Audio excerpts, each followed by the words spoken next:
Movie Wars.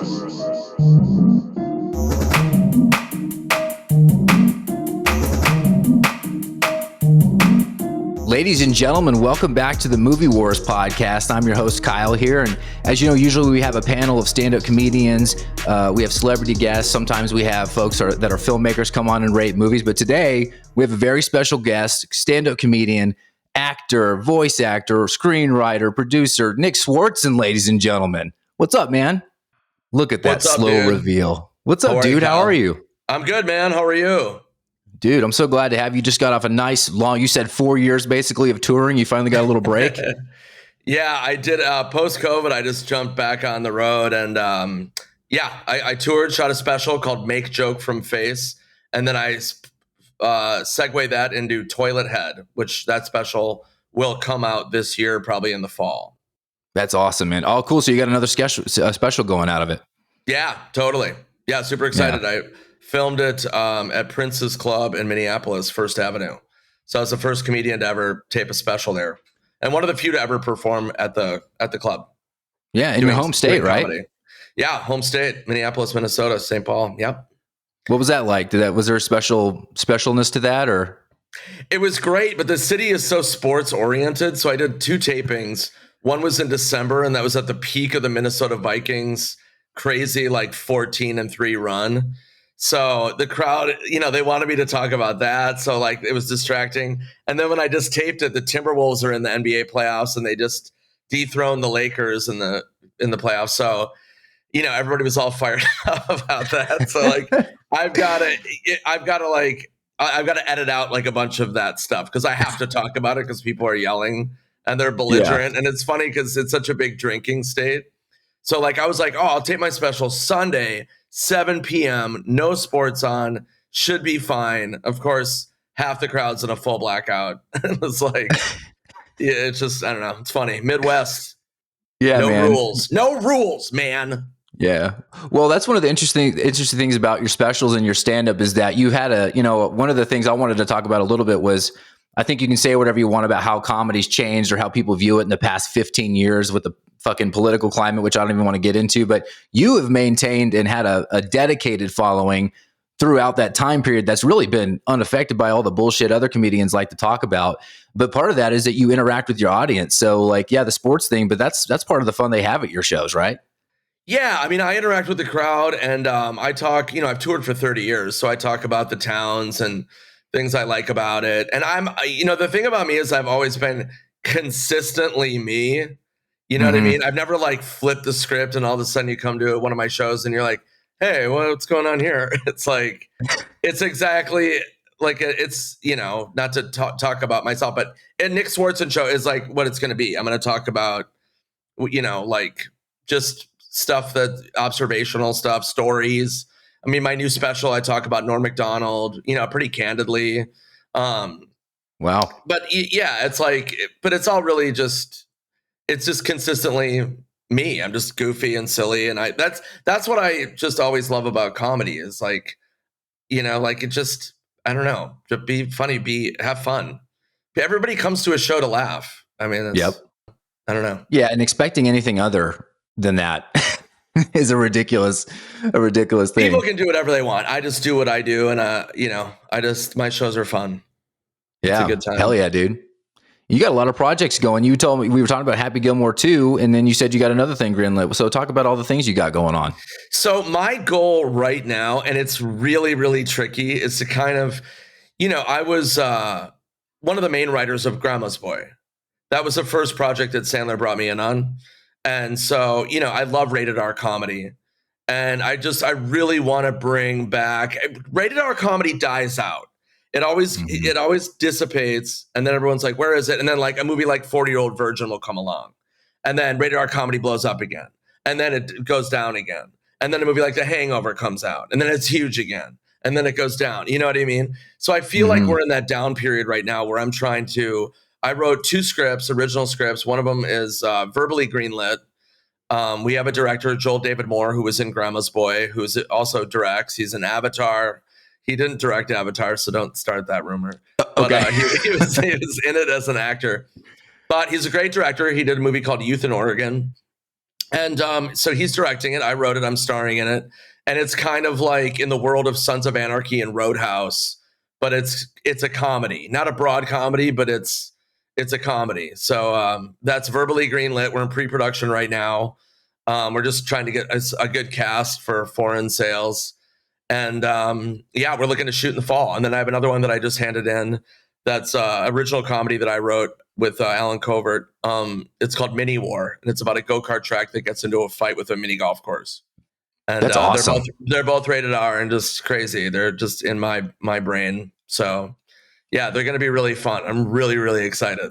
And then I'm working on a third script right now. So I'm just trying to single-handedly, I quit drinking.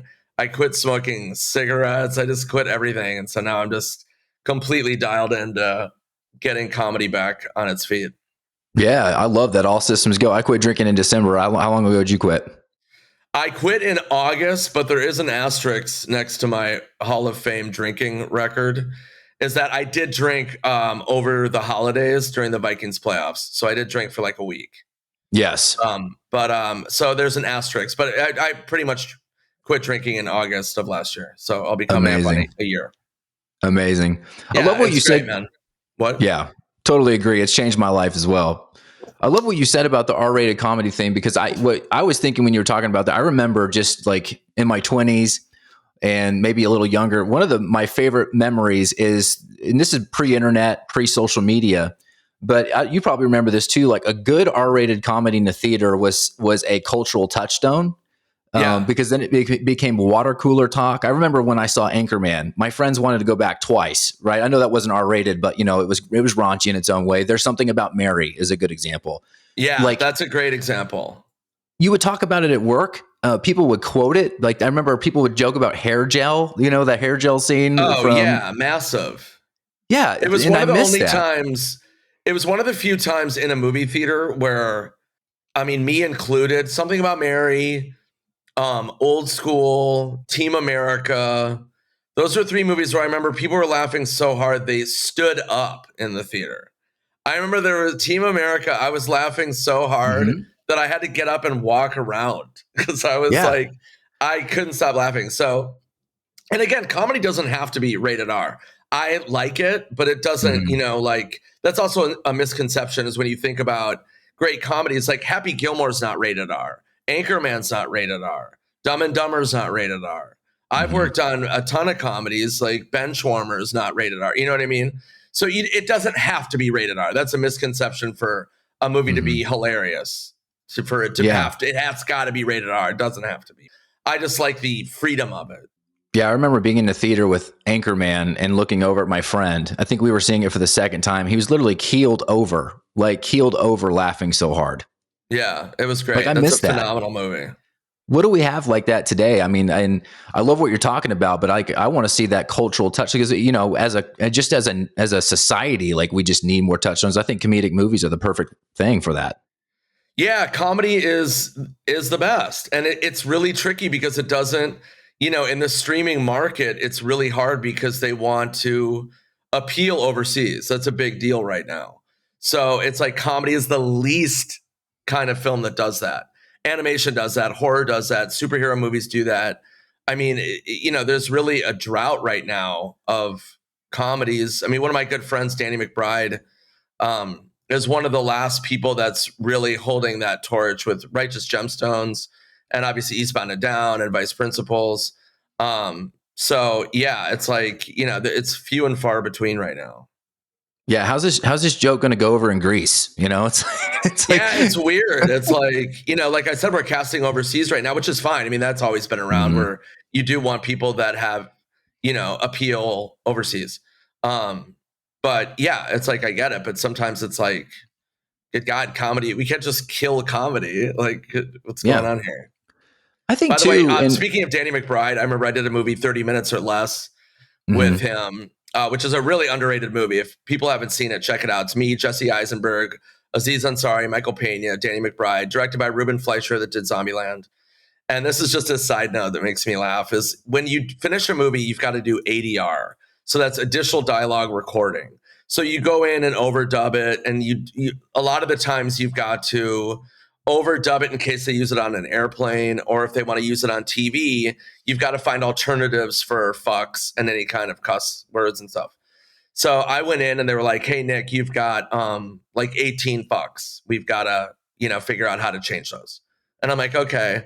And I go, God, that's a lot. That's annoying. I didn't realize I had said fuck that much. And they go, oh, really? We've got to bring Danny back in here, and he has 140. And I was like, oh my God. And then I thought about it. I mean, Danny's still a really, really good friend of mine, but I just don't realize how much Danny says fuck. But when you go back, he's just like, yeah, my enemy, what the fuck? This fucking dude over here is fucking being a fucking bitch. Like, he'll just rattle off like 10 fucks in like a minute. Dude, thank you for sharing that story. That's amazing, dude. Yeah, it's so funny, especially when you know Danny. It's like, yeah, he does say fuck a lot. Yeah, I'm glad you brought that up because the overseas thing's interesting. But I got hooked into the Righteous Gemstones, and because I do this podcast, right, and like I'm managing 20 different workflows of movies with guests and my normal panels for the show. Like it takes me about 8 months to finish a show. Yeah, but I got hooked by. So that was the one that I've been watching for 8 months. And one thing that blows me away, and this is comedy in general. Yes, it's hilarious, but it's incredible to me how comedians, and I think Adam Sandler's great proof of this with some of his dramatic roles that he's played. It is incredible to me how comedians, comic movies can still wrap up humanity into that. Like, it's the most boisterous, hyperbolic shit you would ever think of with Righteous Gemstones. But there are moments like that was very human. That was very real. Like, you relate to it too. Yeah, that's one thing that's really, really important, I think, in comedy. And I've talked about this before, where it's like, yeah, in my opinion, it doesn't have to be, but like, it really helps if it's grounded. You know what I mean? If you have human elements to it. And I always go back to Dumb and Dumber, where, there's a scene, the movie's called Dumb and Dumber. It's slapstick. It's crazy. It's so absurd. But there's a scene with Jim Carrey and Jeff Daniels where, they're kind of breaking down at their apartment. And, Jim Carrey wants to return the briefcase to Lauren Holly. And Jeff Daniels is kind of at a boiling point. He's like, I'm sick and tired of this. I'm sick and tired of everything. And Jim Carrey looks at him dead serious. And he goes, you know what I'm sick and tired of? I'm sick and tired of being a nobody. I'm sick and tired of eking my way through life. And it's so sincere. And I remember me and my friend, when we saw it in high school, we laughed in the theater. But looking back on it, it was a really heartfelt moment. And it grounded the characters. And then you're like, oh, you really rooted for them. And, that's really important when you have those moments of like, where you're like, oh, okay, I can get on board with this. I mean, not that you couldn't anyway, but it just has. So the movie I'm doing, this Falcon Sons of Anarchy movie, is a comedy. It's not a parody of Sons of Anarchy or Roadhouse, but there's like dramatic moments to it. There's serious moments where, there's really absurd moments, but you earn it by that sincerity of like, oh, these are people, I don't know. I always like that with comedy. Yeah. No, I love it too. And it does it in a way that other genres can't do. Yeah. Yeah. Yeah. Sandler has a really good balance of that. It's like a movie like Click. I remember that was the first movie I did on camera with Sandler, but I remember seeing the movie and it was so gut wrenching. And like, I remember my dad had just died and Sandler's dad had just died. And then Sandler's character, in the initial cut, he really died in the movie. And it was so jarring. I remember testing the movie and people were crying in the theater and I teared up because it was like, I was really hit close to home with my dad passing. But it was like wild. I have people say that to me all the time. They're like, hey, man, I saw that movie Click. What the fuck, man? I didn't want to cry. Yeah. But well, it's rooted in the human spirit, man. It's great. Yeah, it's funny to do that. Yeah, that's awesome. Yeah, cry. Let's cry. Everybody and laugh cry right now, listening to this podcast. We'll wait. We'll wait. Give them 5 minutes to cry it out. But yeah, I'm doing Happy Gilmore too, so that's really exciting. Talk about that. Well, I mean, I've worked with Sandler for 20 years, and I've done a million movies with him, and produced them with him, and written it with him, and this one was another level of, there were only so many parts. And when he called me, I was kind of floored because he gave me, I can't talk about it, but he gave me a really great part. And it's, I was really, really honored and humbled, to be a part of that kind of legacy of Happy Gilmore, because when I was in high school, I'm almost 50 years old. So when I was in high school, my buddy Colton Dunn, who was on the show Superstore, he was a black dude in the wheelchair. He was my best friend in high school. So he worked in a movie theater. So all we did, I mean, in that era, the movies that came out were Dumb and Dumber, Ace Ventura, Billy Madison, Happy Gilmore, so it was like, it was insane. So we just kept watching those movies over and over. Wayne's World. I mean, I've probably seen those movies each 100 times at least. Yeah. So it was just an honor to be a part of, it was surreal working with Sandler to begin with, but then now to be in Happy Gilmore 2 is like another level of crazy awesome. Yeah, no, we were referencing the Will Ferrell era. It's kind of crazy if you analyze it like sports, if you want to look at it like a sports team, like the Adam Sandler 90s comedy era is so like it's unbeaten. It's incredible. Like just it's a crazy run of Billy Madison, Happy Gilmore, Wedding Singer, Waterboy is like, that's a 3-4-way punch. That's nuts. And, I know we're going to talk about Blades of Glory, but Will Ferrell had that too, where he had that run. And it was funny because it was all sports. It was like he had that run of sports movies of Talladega Nights, Blades of Glory. One of my favorite movies that I think is really underrated is Semi-Pro. And that's one of the movies that didn't do well out of his sports run movies. But that to me is a sleeper. That to me is really, really funny. And I actually went on the tour to promote it. I'm not in it, but I went on a stand-up tour. Will Ferrell did College Arenas. And they called me up, and it was me and Zach Galifianakis and Dimitri Martin. And this is in the early 2000s. And Will Ferrell emceed it. And then we all did stand-up. Will Ferrell didn't, but he just did characters. And we promoted Semi-Pro. But that movie I think is really funny. But anyway, Will went on a really good run too with those movies. Yeah, and that's the thing, man. Maybe we're reviving the next run because we need that back. Yeah, I'm doing my best. I mean, I've got my own spin on it, so we'll see. But another thing is too, for people like listening, if you like a comedy and you like somebody involved, like I hope Falcon goes into the theaters. That's what my dream would be, and.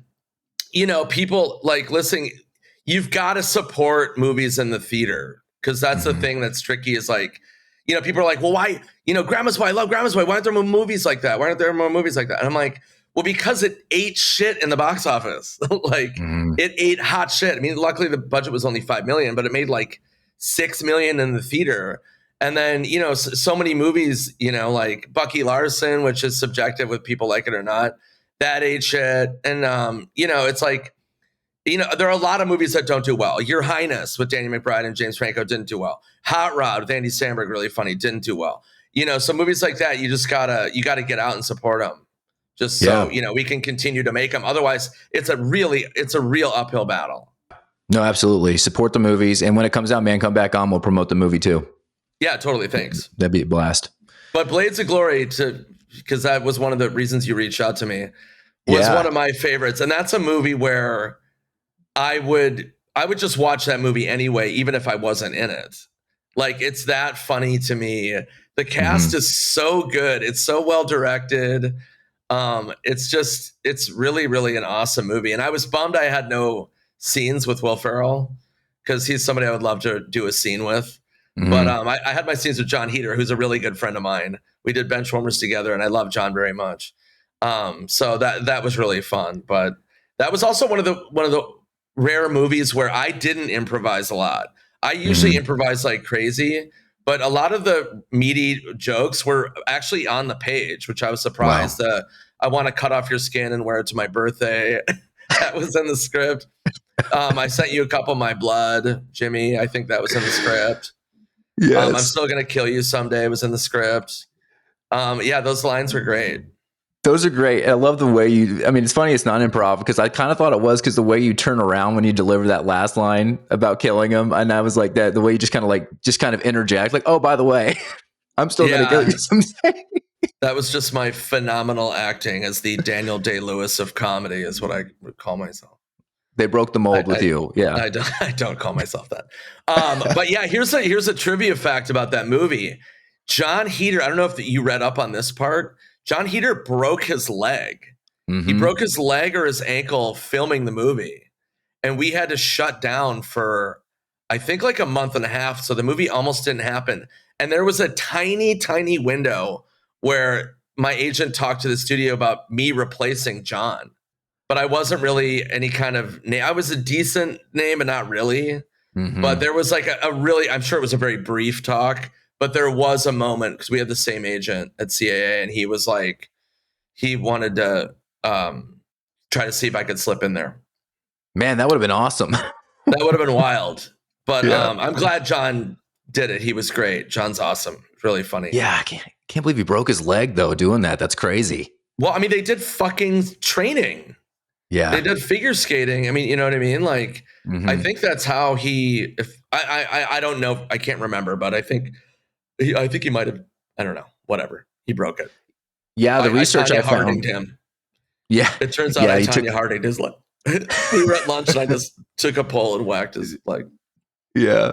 I think, that my research turned up. It was Michelle Kwan's coach, Sarah Kawahara. I think that's how you say her name. She was the one that trained them. Yeah. I mean, it was real legit. I mean, that's not easy. You know, we all figure skated in high school, but that was back then. That was back in the day when we all figure skated in high school. Yeah, I don't go on the ice. That's a concussion waiting to happen. I know for myself. That's the thing that sucks about growing up in Minnesota is like you get ice skates immediately before you get food. They just give you, you don't get a baby bottle, you get an ice skate. They throw you on skates and you're just thrown out in the ice. But be careful out there, you figure skaters and those in training. And maybe a hockey stick too. That's what all my friends in Minnesota. A lot of hockey. I never played hockey. It's an expensive sport with all the equipment. So I never played it. But I remember my ice skating skills came into play. Sandler had a holiday party and he rented out this big compound and they had an ice rink. And I brought Paris Hilton to the party. And so me and Paris hit the ice rink. And then I'm like, hey, I'm going to go get a cocktail and go to the arcade. And so I left.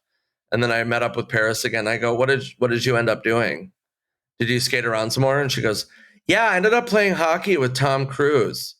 There was like a corner where there were nets set up. And so we just hit pucks. Yeah, my life's normal. Just like, what? You just went and played hockey with Tom Cruise. Like, that's hysterical. It's so weird. Yeah, I don't like picture him doing it. I'm a fan of his work. I'm a fan of his work, but I don't imagine him just like chilling, playing hockey with just random people. You can't imagine Tom Cruise playing hockey. The guy jumps out of helicopters into another helicopter, and somehow hockey is out of your fathoming brain. No, not the hockey, just with the general public. Fuck you, Kyle. You're right. I fucked up. The general public. He's playing with Paris Hilton at an Adam Sandler's party. Yeah. What? Yeah, you're right. He's like the most famous person. He's like, I think you could rate him as like one of the most famous people in history. Oh yeah, 100%. I met him. He's a super nice guy. Yeah. Everybody who's mega bonkers famous is actually the most normal, cool person. Really? Like Sandler, Tom Cruise, Brad Pitt, Jennifer Aniston. All those people are the most normal people. It's so like, you know, I think that's why I clicked with Sandler is because I'm just still like a dude from Minnesota. Like I don't even really think about. I don't like when people call me like celebrity or I don't know. It's just weird. Like I'm more worried about the Vikings than any kind of. Yeah. Everything you hear about Sandler, like doesn't turn down an autograph, doesn't turn down conversing with fans. Like that's all the stuff you read and hear about him. Like he's just that guy. Yeah, he's great. One of my favorite moments is we were filming the movie I Now Pronounce You Chuck and Larry with Kevin James. And we were filming in Brooklyn, like in the neighborhoods of Brooklyn, like serious Brooklyn neighborhoods. And, you know, it gets out that Sandler's filming there and it's a huge deal. I mean, there's crowds of people, mobs of people. So, you know, Sandler's got security walking him from the set to his trailer. So Sandler's trying to sign as many autographs as he can. And he signs this one. This guy, you know, hands him a thing, signs it. And the guy takes this is like so Brooklyn. Like old school Brooklyn guy. The guy looks at the autograph. He goes, hey, what's this? Hey, Sandler, what's this right here? I can't read this shit.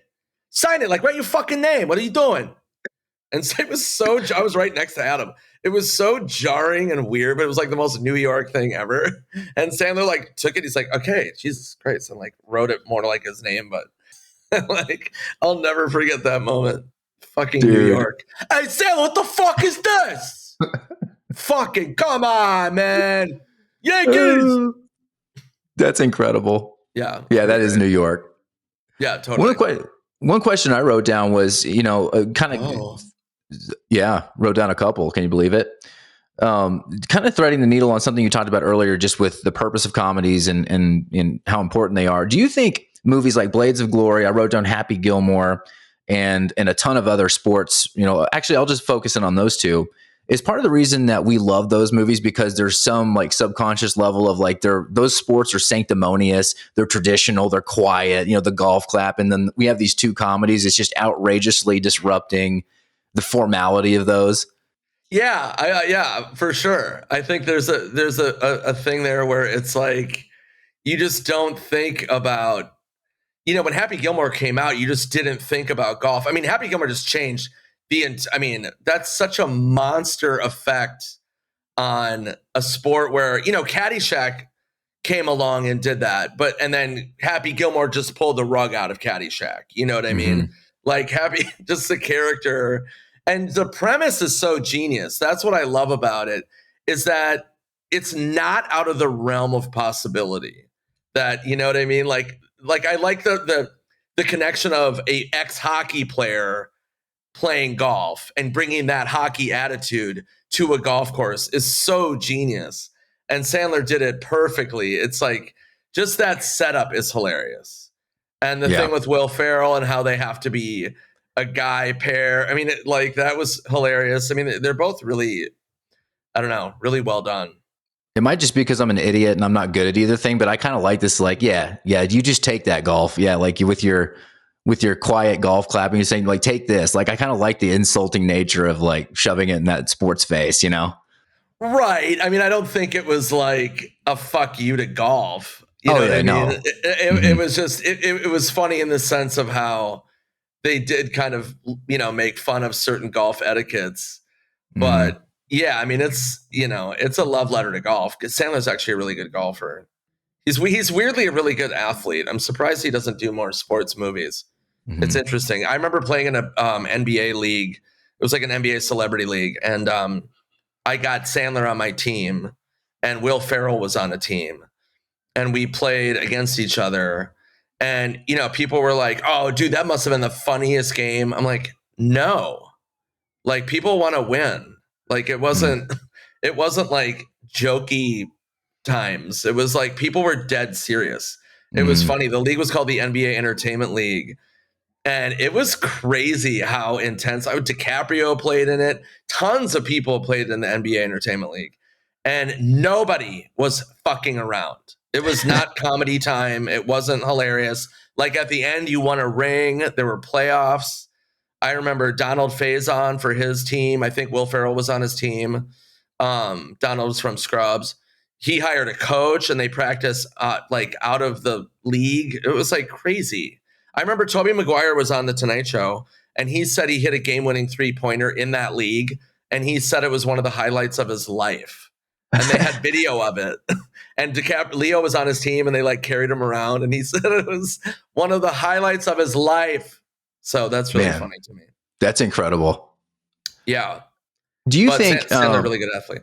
What? That's awesome.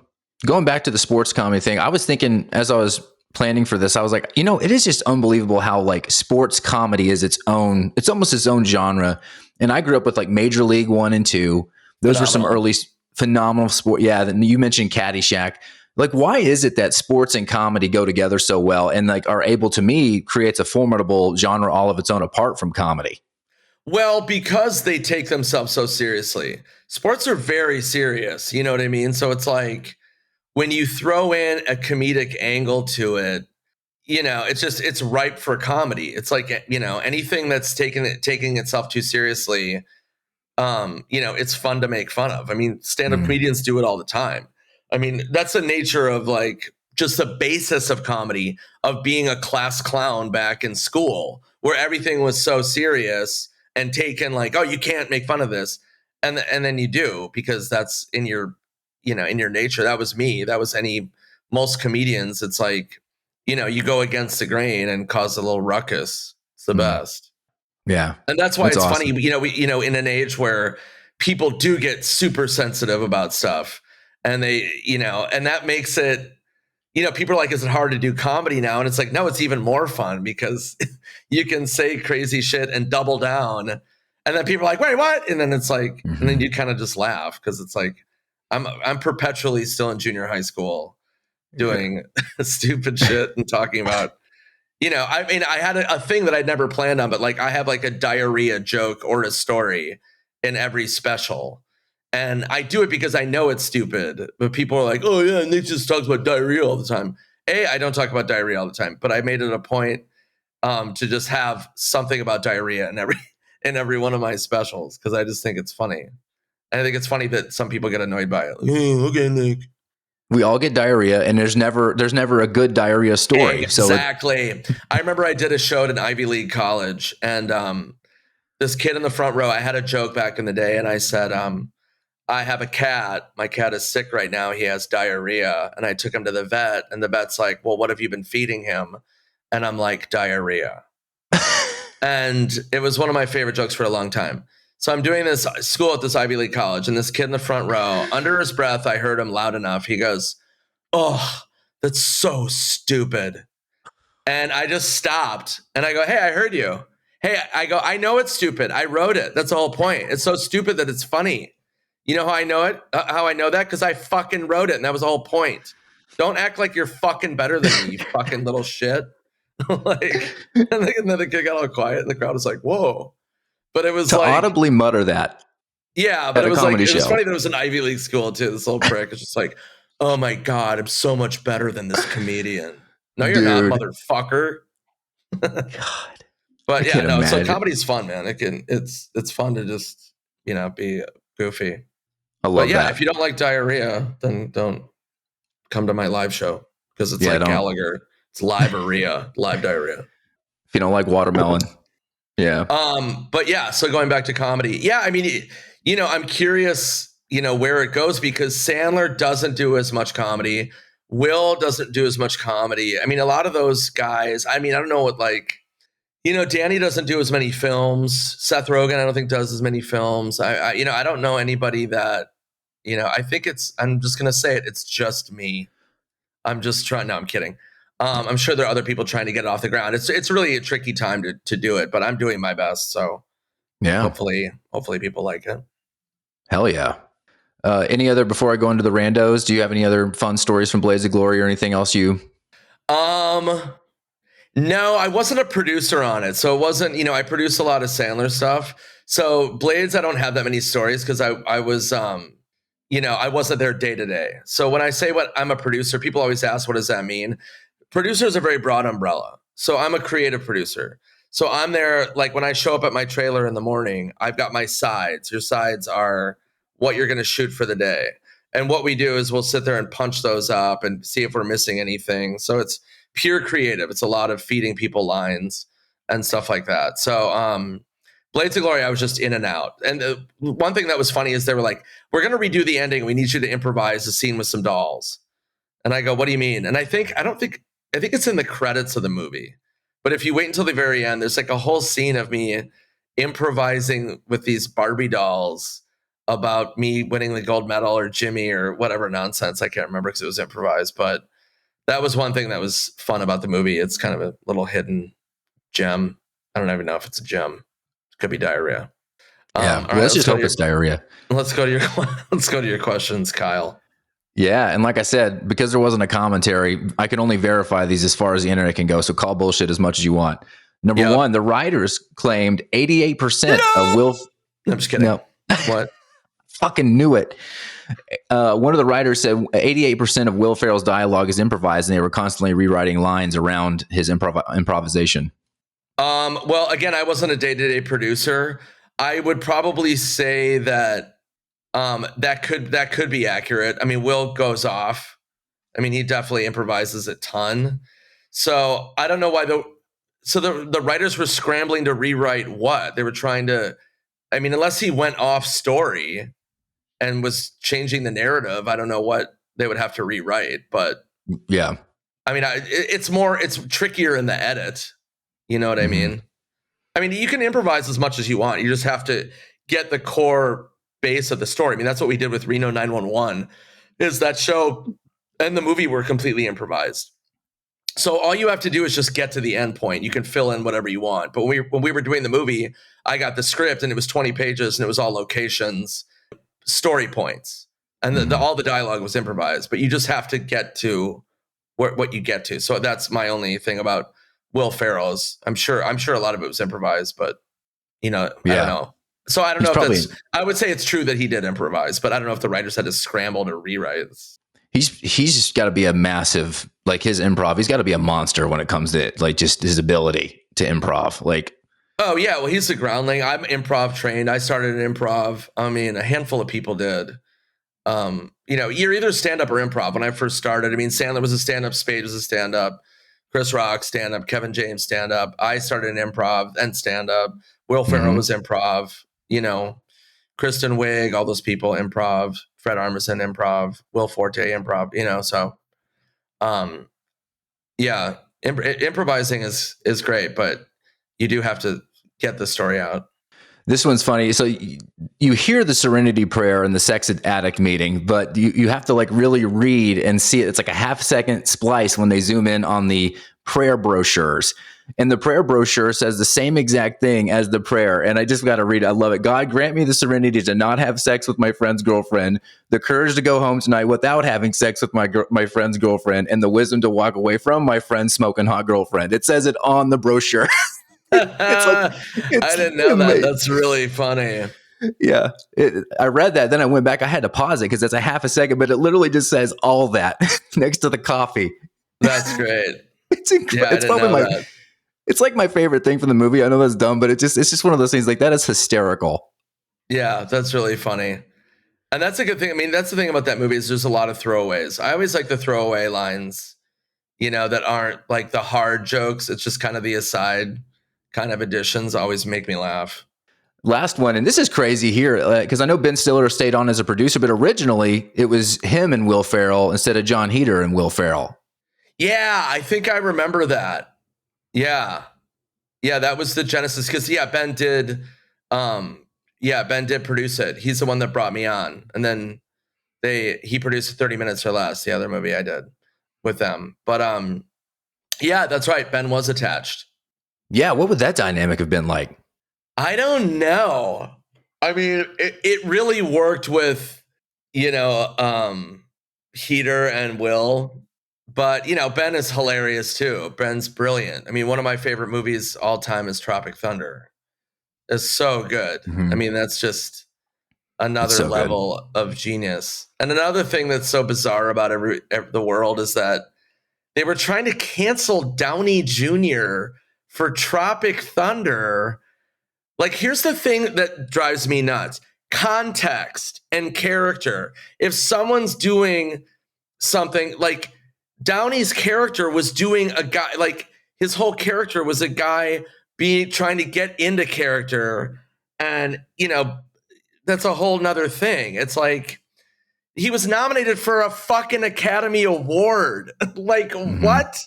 And then now it's like, oh my God, he put on blackface. It's like, no, that's not. He was doing a character in a movie. It's all context. It's like, come on, people, like, let's not go that far where, I don't know, like that to me is like, good Lord. But that movie is just.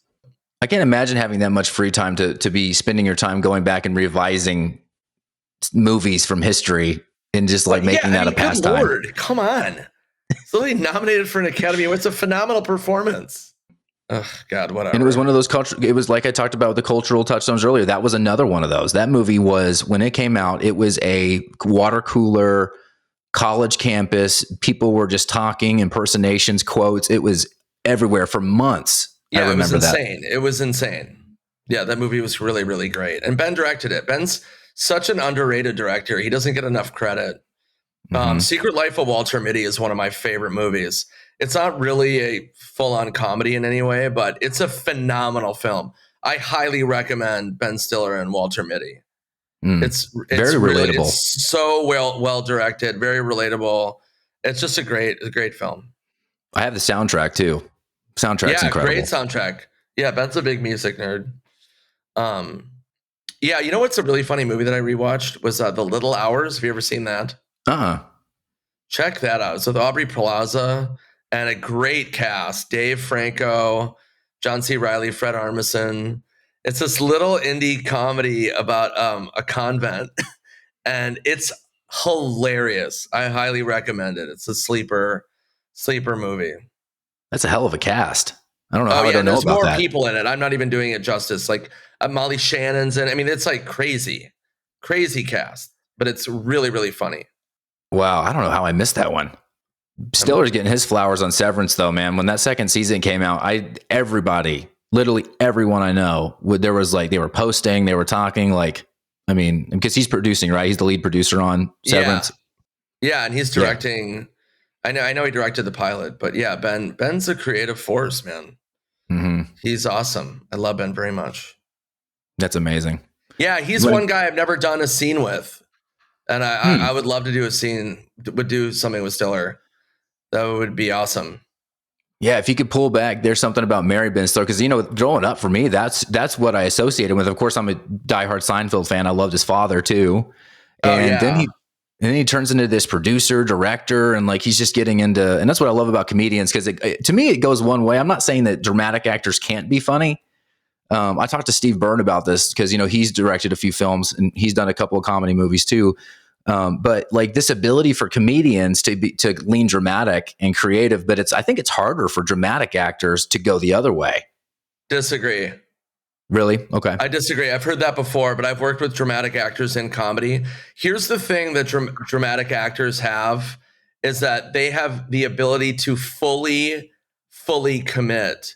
So let's say, look at Leslie Nielsen. That's a dramatic actor. You know what I mean? So it's like all you have to do is commit to the dialogue sincerely. I did this movie, Just Go With It, me and Adam Sandler and Jennifer Aniston. And Nicole Kidman was in the movie. And I remember Nicole Kidman after a take would be like, "Oh, I don't know if that was funny. Was that funny?" And I go, "Yeah, it was hilarious." And she goes, "It was?" And I go, "Yeah, because you just committed to it. You just said the line so sincerely that's what made it funny." Is that commitment. You know what I mean? Where you don't have to overdo it. You don't like, I'm always hesitant when I'm casting comedians because they kind of don't have that discipline to trust in the dialogue. They've got to feel like they've got to add a little bit more, and sometimes it works. I mean, Jim Carrey can take a script like Ace Ventura and make it into, I mean, it's like crazy. That's why Jim's such a good dramatic actor is he just commits to absurdity. And look at Jeff Daniels and Dumb and Dumber. You would never think you would pair Jim Carrey up with Jeff Daniels. So I think dramatic actors, I mean, I'm casting my movie right now and we're going out to all dramatic actors in a comedy. Like I haven't looked at any comedian yet. I mean, I definitely will, but everybody that is on my list right now that we're going out to, all inherently dramatic actors. That makes a lot of sense. Thanks for illuminating that, because I guess it's a common misconception, because that's kind of just been a common misconception. Yeah. But I mean, like the movie Bucky Larson, which got destroyed by critics, it was such a piñata. It was a softball for people to hate. But if you go back and watch it, it's really, I just love that movie. It was Sandler's idea. Me and him wrote it. The cast is phenomenal. I mean, you look at the core cast, it's me, Don Johnson, Christina Ricci, Steven Dorff. I mean, these are all dramatic actors for the most part. And they're all brilliant. It's like they're so good. And, I always defend that movie. I had a moment where Paul Rudd came up to me at a premiere, and he's a buddy, but he came up to me and he was like, "Hey man, I just want you to know, like, me and my wife have watched Bucky Larson like several times." And I go, "Really?" And he goes, "Yeah." He goes, "You're so good." He's like, "You're so committed." He goes, "This character with the wig and teeth," but he's like, "You really feel for Bucky Larson." And I go, "Yeah, that was my goal, is to like just be as sincere as possible, where there's moments where I'm like cry and, it's just, I always give that movie, I don't know. The backlash was so undeserved. So yeah, fuck critics, dude. Who takes critics seriously? But I mean, everybody, like, people were just like, "Oh, Bucky, oh, that piece of shit." I'm like, it's not. Like, why would me and Adam Sandler write a piece of shit and cast all these people? It's like, I don't know, whatever. It's all subjective. So if you want to hate it, that's fine. Fuck them though. Whatever. One thing I found interesting in my research was I just did a breakdown. Every film where Will Ferrell is considered the lead actor. You know what his highest rated lead actor film is according to Rotten Tomatoes? Take a guess. I just want to hear what you want to guess. Abraham Lincoln as Lincoln. The Lego Movie, 96%. The Notebook. Yeah, absolutely. Yeah. No, what is it? The Lego Movie at 96% is actually his highest rated Rotten Tomatoes film, where he's considered one of the lead actors. And then Elf is 2. Lego Movie 2 is 3. I'm just going through the top 5. Other Guys is at 4. And then 5 is actually Anchorman 2, not even Anchorman. That's his top 5 according to Rotten Tomatoes. That's wild. That's really wild. I mean, that's why it's so absurd. I mean, I remember I did that. I went on Rotten Tomatoes and looked up my favorite comedies, and none of them were up there in terms of like Rotten Tomato scores. Mm-hmm. But, you know, it's really weird to comedy. Again, the key word is subjective. It's like, you know, to criticize comedy, I get kind of critiquing technical filmmaking.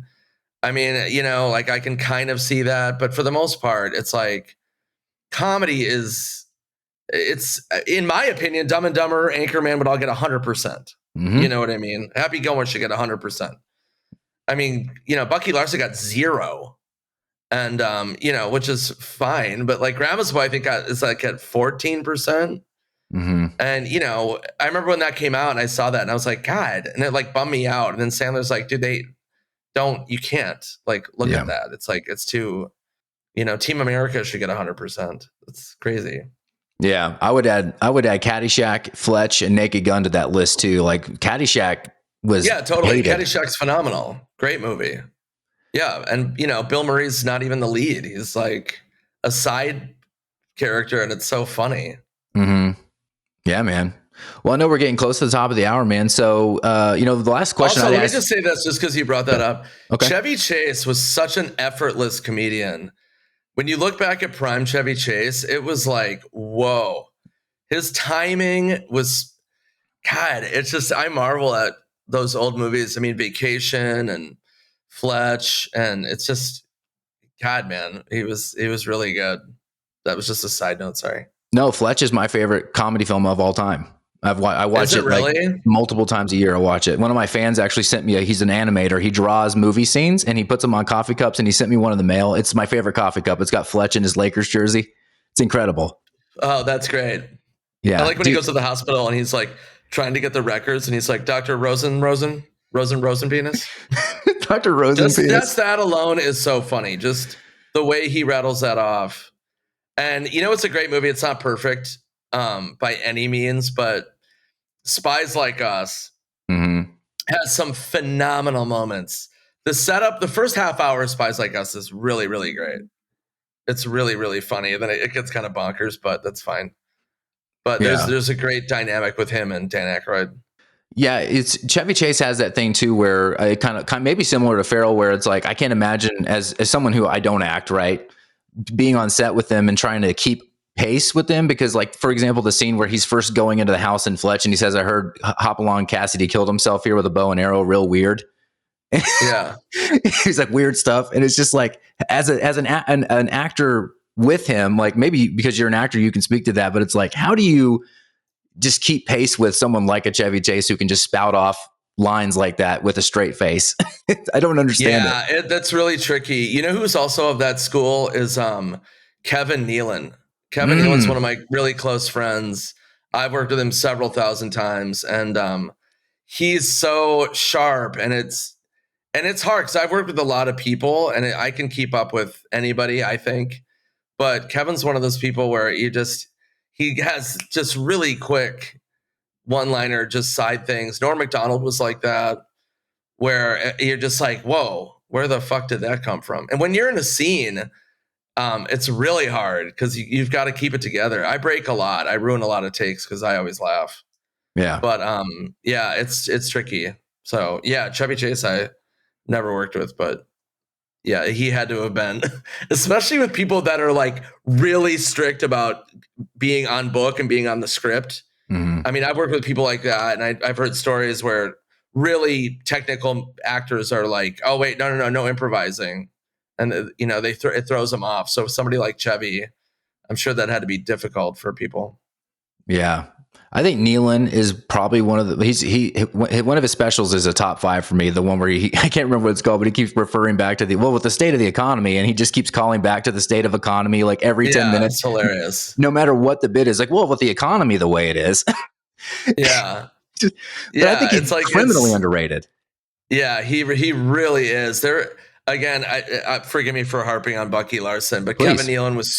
Kevin Nealon, in my opinion, stole that whole movie because he's so funny. He plays my roommate, and he plays this aggro character.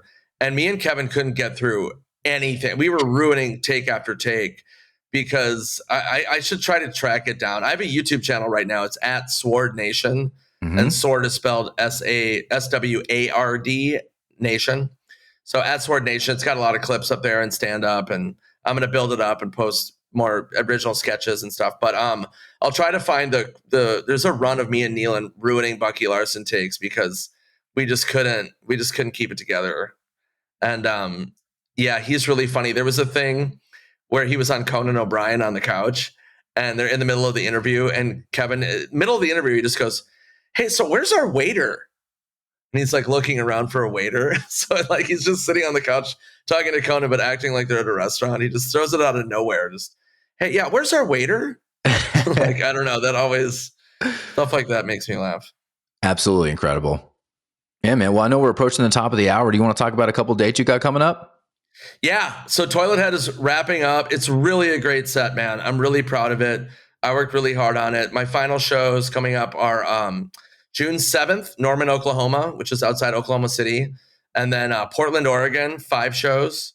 That's June 12 to 14. And then June 21st, Tampa, Florida. And then I think I'm doing a casino in Green Bay in July. But those are my June dates: Oregon, Norman, Oklahoma, and Tampa. And the special will be out probably on my YouTube channel at Sward Nation. And then you can find any updates on at Real Nick Swardson on Instagram. Yeah, you got a date on the special yet?